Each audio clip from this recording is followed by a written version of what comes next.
माइनिश के नाम से, हमारी प्राइम मेंबर है, आई थिंक निष्ठा जी हैं ये कह रही हैं कि अच्छा हाँ निष्ठा बता रही हैं, ये मैं निष्ठा हूँ, कह रही हैं कि मुझे can I add LNT and BSE at current levels, IOC इनके पास ऑलरेडी है। तो निष्ठा जी मैं LNT की बात करता हूँ आगे बदिंग स्टॉक्स में। इसमें आज हमने कुछ मूवमेंट देखा है, कुछ अलग सा हुआ है, उसके बारे में बातचीत करते हैं। BSE अंबाला मैम आप बताइए, BSE इन लेवल्स पे लिया जा सकता है क्या? बीएससी मेरे पास है, तो अभी नहीं बेचा है। बीएससी वगैरह मतलब रिसेंट ट्रेड्स में एक्टिविटीज चल रही है इसकी, तो ठीक इसलिए है, okay BSc and okay, MCX. कोई बात नहीं, हाँ, तो अगर रचित जी आपका व्यू रख दें। हाँ मैं फिर मैं रचित सर से ले लेता हूँ बात। रचित सर BSE इन लेवल्स पर। ये बड़ी विकट समस्या हो गई है सर सेबी के कारण। मतलब आप देखिए अब मैम की पोजीशन है इसमें, मेरी कमेंट्री की बात हो रही है, मैं थोड़ा सा कॉन्ट्रेरियन व्यू है मेरा, let me be very honest.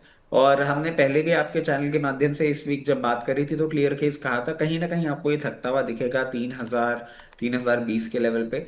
और उसके बाद डाउन साइड मूवमेंट चालू होगा। और सर आप देखें एग्जैक्टली 19th मतलब 18 मतलब इसी प्राइस पॉइंट पे आपने देख लिया ये थका है। अभी मेरे को एक बार इसमें करेक्शन आता हुआ दिख रहा है, और जिस तरीके से पोजिशनड है मैं समझता हूँ 2540 के आसपास ये सपोर्ट लेगा। तो अकॉर्डिंगली अपनी पोजीशन मैनेज करें। अच्छा ठीक है, ओके। अच्छा मेरे को ना सर इसमें ना BSE में जब बात आती है ना, अब थोड़ा सा एक्सटेंसिवली इसके ऊपर पढ़ाई लिखाई हो गई सर, तो सवाल मन में आता ही है, क्योंकि इसका मार्केट कैप आप देखिए सर 1,20,000 करोड़ का है, और जो NSE का IPO आने की बातचीत है ना, जो बेस केस है वो 5 लाख करोड़ का वैल्यूएशन है, कितना तो होगा ही, मतलब फाइनली आना अभी बाकी है, लेकिन जो रिपोर्ट्स आ रही है उसके हिसाब से, और ऊपर में 6 से 7 लाख करोड़ भी हो सकता है। मैंने सवाल पहले भी पूछा सर एक्सपर्ट से, अगर ये मान लीजिए 7 लाख करोड़ के आसपास वैल्यूएशन बन गया, से फॉर एग्जांपल हाइपोथेटिकली पूछ रहा हूं, 7 लाख के आसपास का अगर सर इसका मार्केट कैप हुआ NSE का, या टोटल वैल्यूएशन हुआ उसका, मैं कह रहा हूं केवल 1/4 दे दीजिए BSE को, हैं।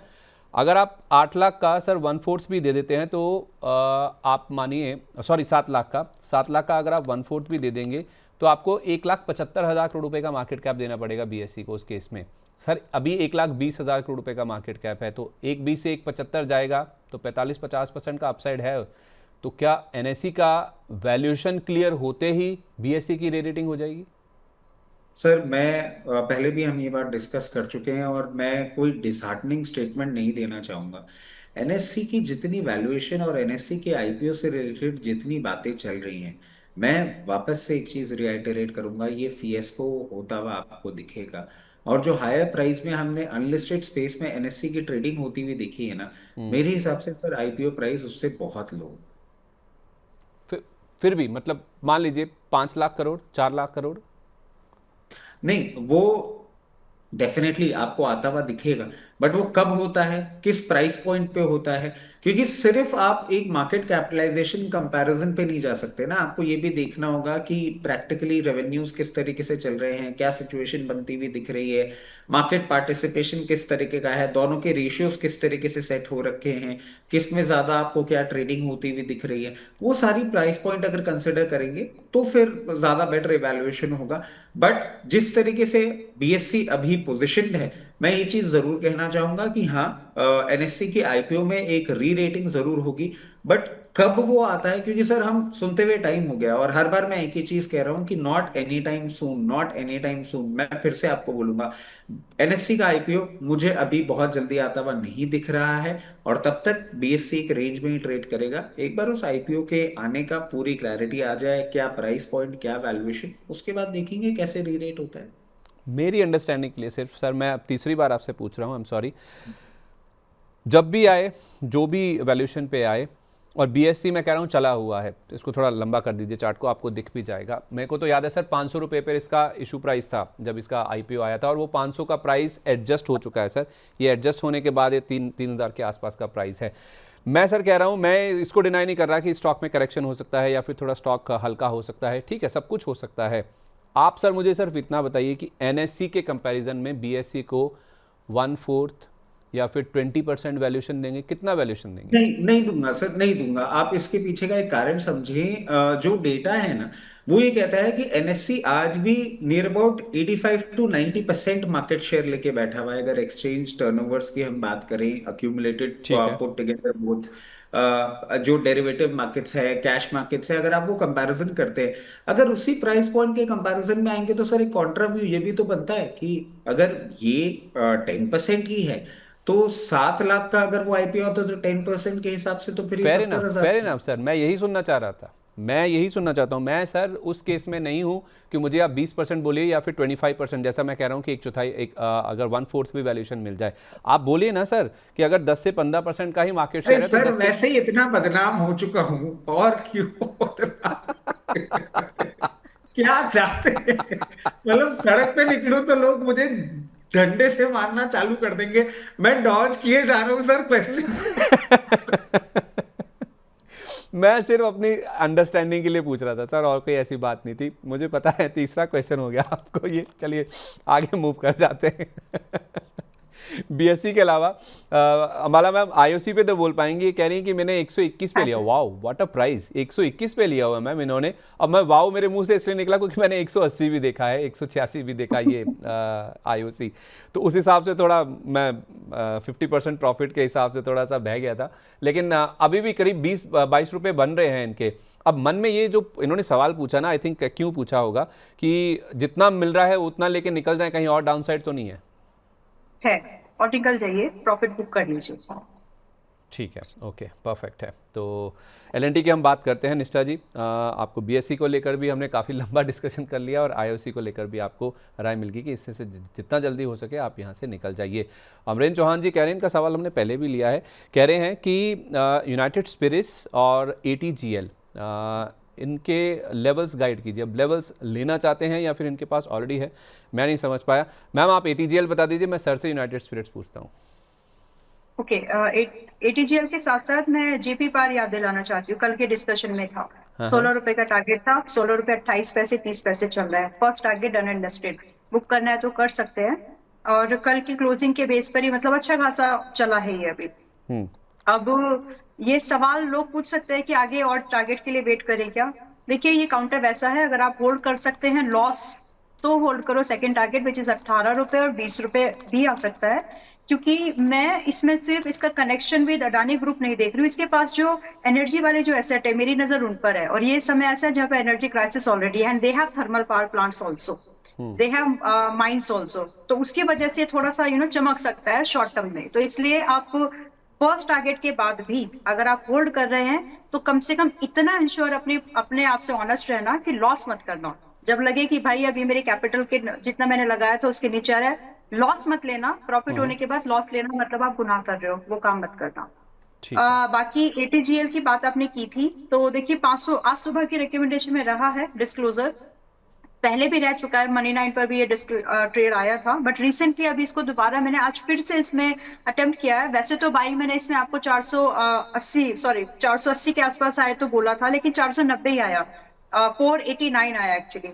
तो जाने दो, अभी 560 पर आज सुबह इसको बाई लिया है, दोबारा से दिया है, लिया नहीं है। 510 का एसएल मेंटेन करके आप चल सकते हैं, जिसमें कि 610 से लेकर के 700 रुपए के टारगेट मैं देख पा रही हूँ। लेकिन ये रिस्की बेट है, उस समय भी बोला था थोड़ा सा रिस्क, अगर इसमें स्टॉप लॉस हिट हो जाए तो खुशी खुशी दे दीजिएगा, क्योंकि ये वो भाव नहीं है, ये वो पैटर्न नहीं है जिसको मैं जनरली ज्यादा प्रेफर करती हूँ। इसको मैंने ट्रेड में लिया क्यों है, फिर ये क्वेश्चन भी आ सकता है, because the situation which I am seeing around the natural gas और क्रूड इज बीइंग टारगेटेड, तो उसका एडवांटेज इसको मिल सकता है, क्योंकि बढ़े हुए दाम को इन्होंने आगे पास ऑन कर दिया है। सो अल्टीमेटली इनकी बैलेंस शीट पर उतना बुरा दबाव ये पड़ने नहीं देंगे, वो आपकी पॉकेट और मेरी पॉकेट पर ही पड़ेगा एज अ लेमैन। ठीक है, ओके। रचित सर, यूनाइटेड स्पिरिट्स। सर देखिए यूनाइटेड स्पिरिट्स में ये अगर अपना भाव का एक बार गाइडेंस दे देते तो थोड़ी सी नहीं दिया सर, क्लैरिटी। इन्होंने नहीं दिया। वैसे सर देखिए इस पर्टिकुलर स्पेस में मैं आपको बोलूं जिस तरीके से ये पोजीशन है, थोड़ा सा एक स्ट्रेच मूवमेंट जरूर था इसका, बट एक सेंस ऑफ कंफर्ट बहुत मिल रहा है। और सर वही वाली बात है, मतलब I really don't want to put it like this, but whatever may be the situation, the consumption of this product is not going anywhere.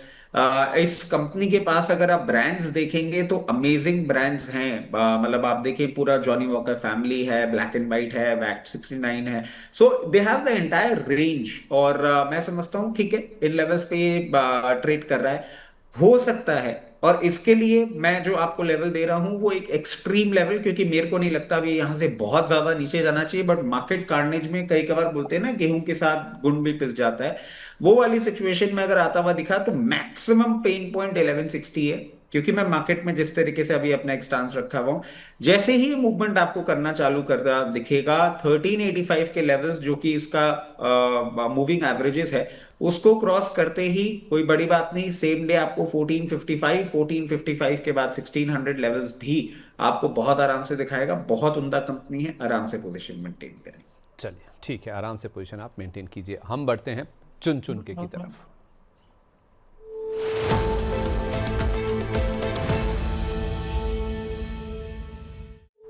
चुन चुन के अंबाला मैम, मैंने इसलिए पहले ये सेगमेंट लिया क्योंकि मुझे पता है आपको जाना है, तो आप अगर कुछ रिकमेंडेशंस फ्रेश आपके पास हैं तो वो शेयर कर पाएं। आज तो डब्बा झोला खाली है बोल सकते हैं, बट मार्केट वीक है और मैं उस रिस्क को नहीं चाहती कि लोग वो ज्यादा रिस्क ले, नहीं बट नहीं, फिर भी मैं मैम ये नहीं कह रहा हूँ कि आज ही के लिए अभी लेने के लिए बता दीजिए। कुछ कंडीशनल कॉल्स भी होते हैं या कुछ पर्टिकुलर लेवल्स होते हैं, इन लेवल्स पर आ जाए। जैसे आपने निफ्टी का लेवल तय कर रखा है 22,000 आ जाए तो बहुत अट्रैक्टिव हो जाएगा, उस समय आप फिर अपने पिक्स देख लीजिए लार्ज कैप्स में जो आपको अच्छे लगे। ऐसे ही कोई स्टॉक कंडीशनली सही। ऑलराइट, तो आज की एक स्टॉक मॉइल, अभी हमने in between the show he discuss किया था, मॉइल ठीक लग रहा है। 295 के पास में रेकमेंड किया है, बाय करो, होल्ड करो फॉर द टारगेट्स। टारगेट 320 का पहला है which is likely to hit. 350 आपकी रिस्क एपेटाइट या श्रद्धा पर डिपेंड करेगा, होल्ड कर सके तो। However it is a candidate for up to 450 also.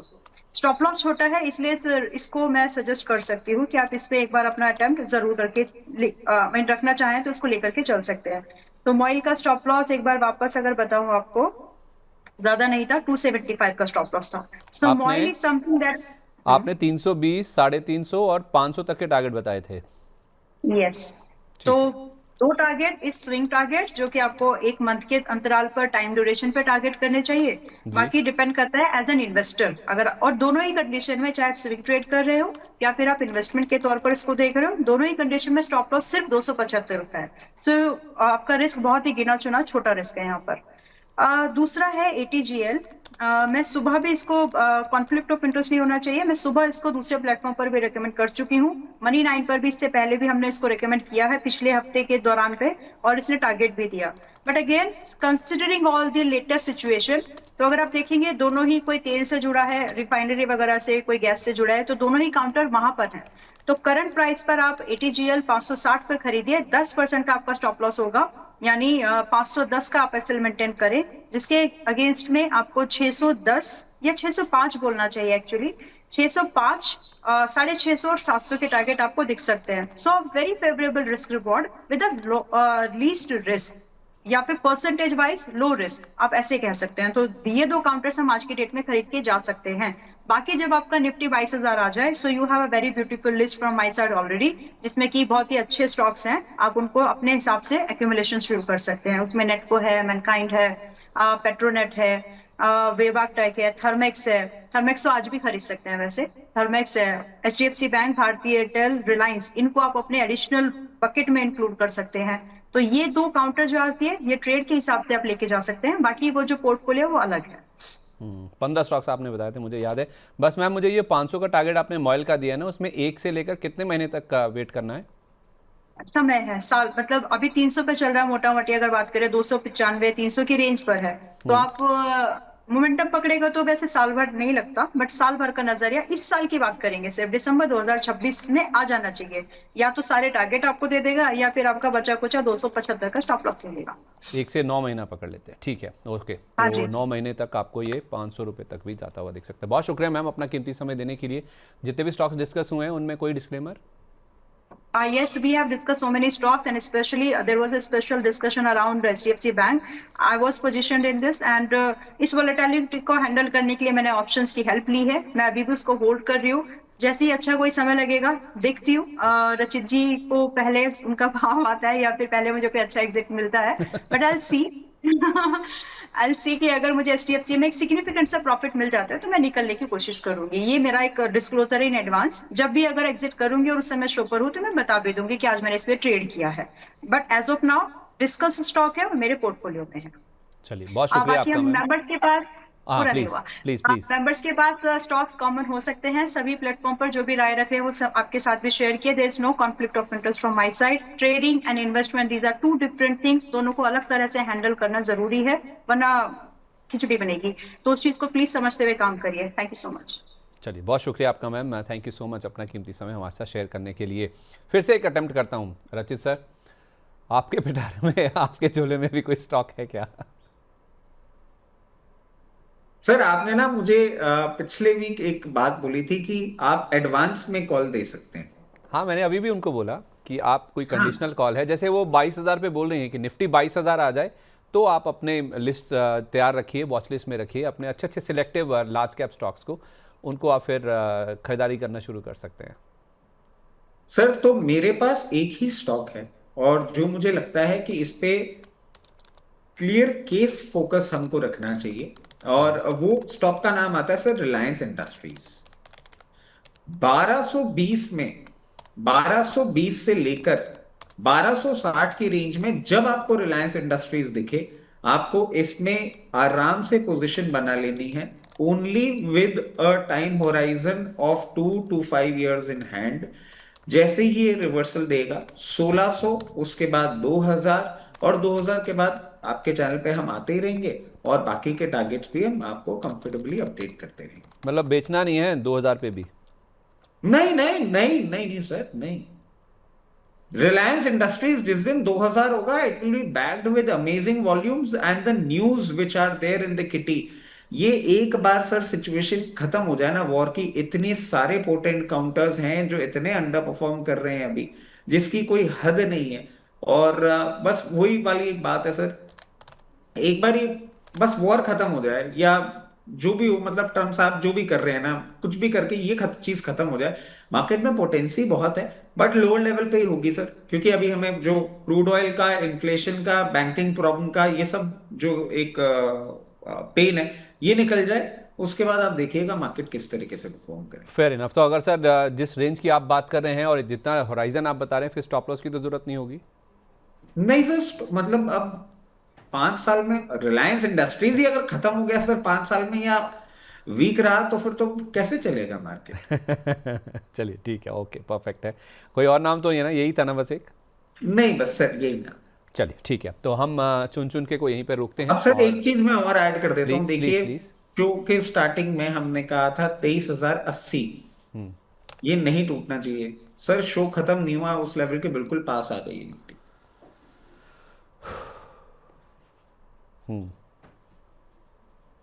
ये प्रॉब्लम बन रही है सर।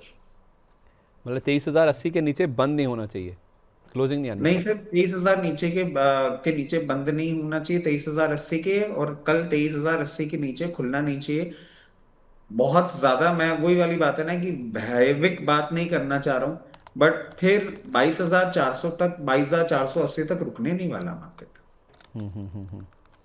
ठीक है, ये परफेक्ट। क्या डेवलपमेंट है, क्योंकि सर अभी एक अपडेट तो ये आया है कि यूएई ने बोल दिया है कि हम गैस प्रोडक्शन बिल्कुल बंद कर चुके हैं।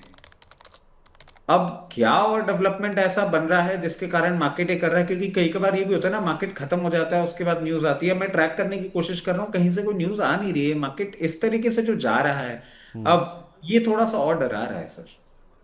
बिल्कुल। और नहीं, वो सिचुएशन तो डरावनी है सर, क्योंकि इंफ्रास्ट्रक्चर फैसिलिटीज़ को या फिर तेल गैस फैसिलिटीज़ को अगर टारगेट किया जा रहा है तो फिर दिक्कत तो है सर, पेन तो है।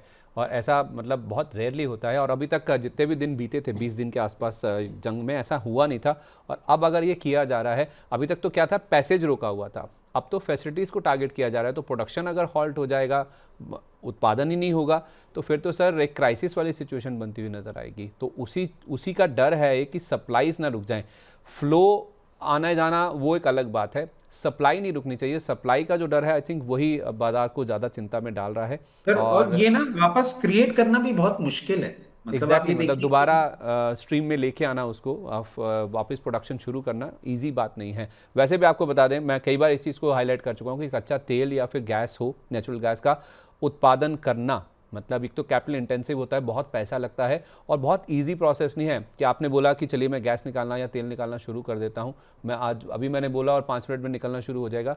It's not that easy sir. मैं क्योंकि मेरे कुछ हैं रिलेटिव्स ही हैं सर, मैं जानता हूँ कि कच्चा तेल और गैस का प्रोडक्शन क्या लेवल होता है और किस तरह से होता है। और मुझे सर सौभाग्य भी मिला है एक बार रिग पे जाके देखने का, जब कच्चा तेल निकलता है या गैस का प्रोडक्शन होता है ना सर, तो वो भी मैंने देखा है। तो it's a very massive giant structure which is being installed inside the sea, मतलब पानी के अंदर ही सर उसको इंस्टॉल किया जाता है, और उसको जाने का एक ही रास्ता है sir, that is via helicopter.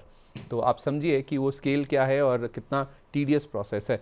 हालांकि खाड़ी देशों में ज़मीनी स्तर पर भी होता है कच्चा तेल और गैस का उत्पादन, तो वो उतना टीडियस नहीं होता, लेकिन फिर भी इस प्रोसेस को दोबारा स्ट्रीम में लेके आना वो बहुत एक टीडियस टास्क होता है।